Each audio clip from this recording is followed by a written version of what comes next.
సంవత్సరం శ్రావణ మాసంలో ఆగస్టు 9వ తేదీ శనివారం రాఖీ పౌర్ణమి వచ్చింది.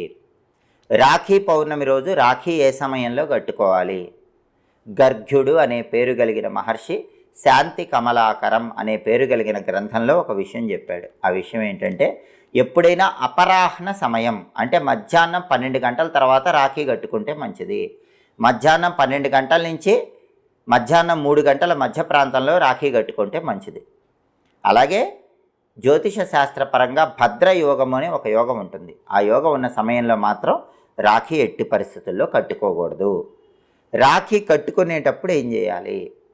రాఖీ కట్టేటప్పుడు కట్టేవాళ్ళు ఒక శ్లోకం తప్పకుండా చదువుకోవాలి. రాఖీ ఎవరు ఎవరికి కట్టాలి?